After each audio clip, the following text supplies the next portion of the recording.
10 महाविद्याओं में से देवी भुवनेश्वरी को चौथे स्थान पर पूजा जाता है। अपने नाम के अनुरूप ही ये पूरे तीनों लोकों की स्वामिनी है। प्रकृति से संबंधित होने के कारण देवी की तुलना मूल प्रकृति से भी की जाती है। आद्या शक्ति भुवनेश्वरी स्वरूप में भगवान शिव के समस्त लीला विलास की सहचरी है, यानी सखी है।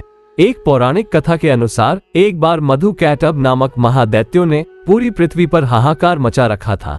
तब सभी देव मिलकर भगवान विष्णु के पास गए और उनको अपनी निद्रा का त्याग करने के लिए प्रार्थना करने लगे, ताकि वे जल्दी से उठकर मधु कैटभ को मारकर उनकी रक्षा करें। भगवान विष्णु ने निद्रा का त्याग किया तथा जागृत हुए और उन्होंने 5000 वर्षों तक मधु कैटभ नामक दैत्यों से युद्ध किया।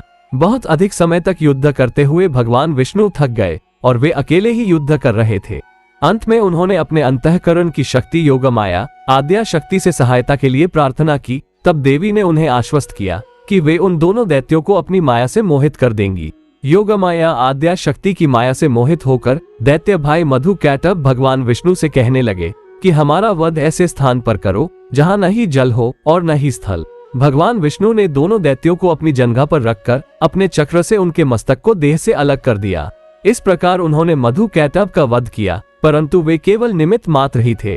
उसके बाद भगवान ब्रह्मा, विष्णु और शंकर द्वारा देवी आदि शक्ति योग निद्रा महामाया की स्तुति की गई, जिससे प्रसन्न होकर आदि शक्ति ने ब्रह्मा जी को सृजन, विष्णु जी को पालन और शंकर जी को संहार के लिए चुना। ब्रह्मा जी ने देवी आदि शक्ति से प्रश्न किया कि अभी यहाँ चारों ओर केवल जल ही जल फैला हुआ है, पंच तत्व, गुण, तन मात्राएं और इंद्रियां कुछ भी व्याप्त नहीं है, तथापि तीनों देव शक्तिहीन है। देवी ने मुस्कुराते हुए उस स्थान पर एक सुंदर विमान को प्रस्तुत किया और तीनों देवताओं को विमान पर बैठ अद्भुत चमत्कार देखने का आग्रह किया गया।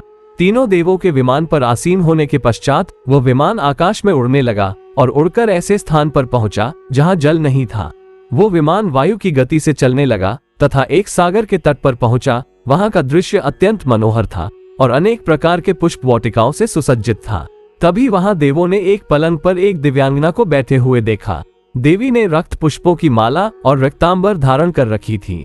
पाश, अंकुश और अभय मुद्रा धारण किए हुए देवी भुवनेश्वरी त्रिदेवों को सन्मुख दृष्टि गोचर हुई, जो सहस्रों उदित सूर्य के प्रकाश के समान कांतिमयी थी।